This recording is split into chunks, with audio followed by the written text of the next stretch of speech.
first time ko dito makapasok sa Carmona Racing Circuit. Naghanap si Honda ng susunod na GP Riders ng Pilipinas at nag-organize ulit ng Honda Pilipinas Dream Cup 2024 tryout.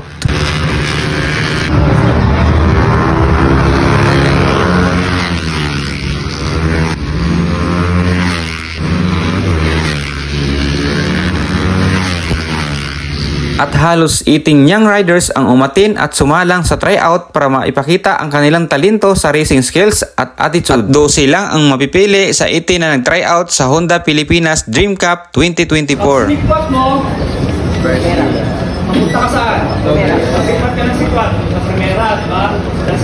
Ito, ano to? Slithering lang.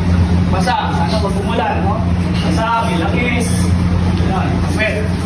Iba, may excess with race. Okay. Pula. Kahit sila, hindi naman sa kayo na-disgrasya, may nasiraan, ganyan-ganyan. So lahat kailangan pumasok, hindi ikaw lang.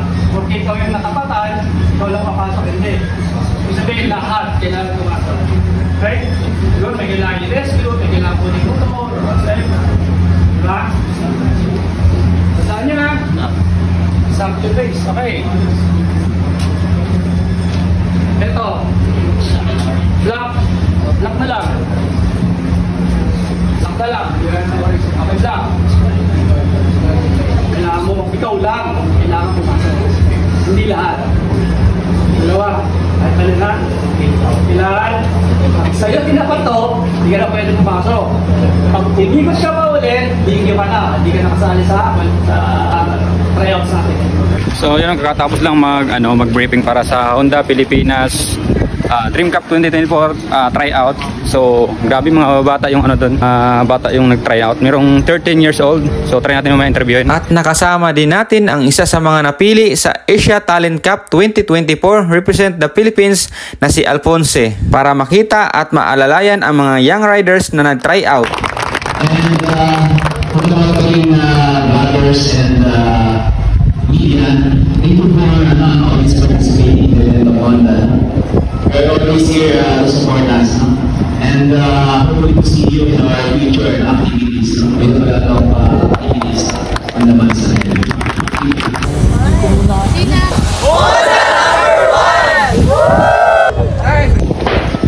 Halos simlat ng kulay, oh. Yan, puro kambal. CBR 150. So, sir, oh. Ang alam mo, sir? Kinit po. Kinit, shoutout kay Kinit. Ano si sir? JA po. JM, shoutout kay JM. So, 18 lang mga young rider. So, ang pipiliin ni Honda is 12 lang para sa 2024 Honda Pilipinas. Ang Honda CBR 150R ang gagamitin sa tryout na to. At na-meet din natin si Coach na isang racer sa Philippine Superbikes. Hi, good afternoon. This is Coach Charles Velasco. Been a racer for Philippine Superbike, and hopefully we'll be developing new riders in the Philippines to compete. Also hopefully international po. Thank you very much. Sobrang na-amaze ako sa mga batang ito, lalo na pag nasa racetrack na sila.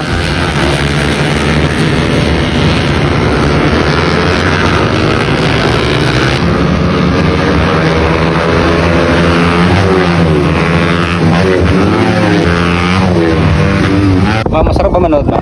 Sobra. Sobra. Sobra. Alain mo, mga adult na yun, no?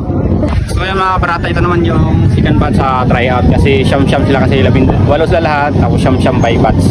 Ito yung pangalawang batch. So tingnan natin.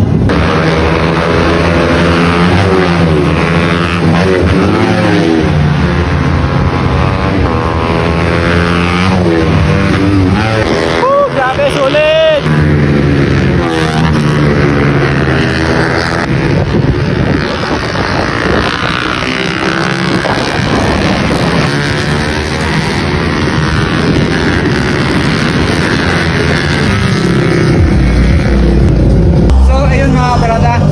Mag-tryout ang ating mga young rider, pero parang hindi young rider, mga adults na, ang lulupit eh. So, ang lulupit. At isa sa mga nakausap kong umatin sa tryout ay 13 years old pa lang. Lupit, di ba? Oh, kuya. Carl. Carl, ilang taon ka na? 13 po. So, siya nag-tryout kanina ng sa CBR 150. So, pangilan ka ba? Ano po eh? Una po. Una, anong palupit?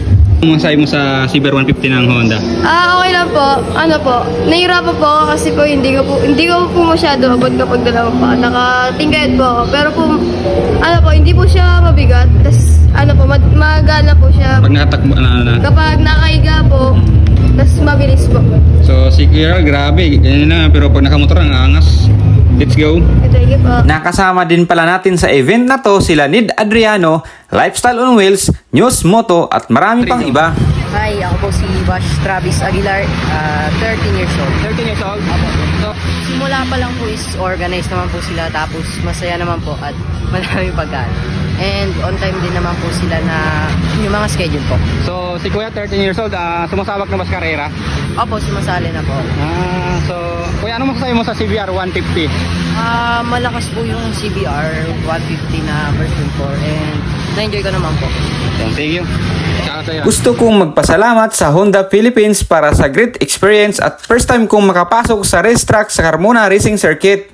Sobrang ganda po kasi nakatapos po tayo ng safe and ang lalakas din po ng mga kasabayan natin. At thank you din sa Honda Philippines staff at abangan natin ang Honda Dream Cup 2024. Kaya ang masasabi ko sa Honda, Honda number 1! Honda number 1!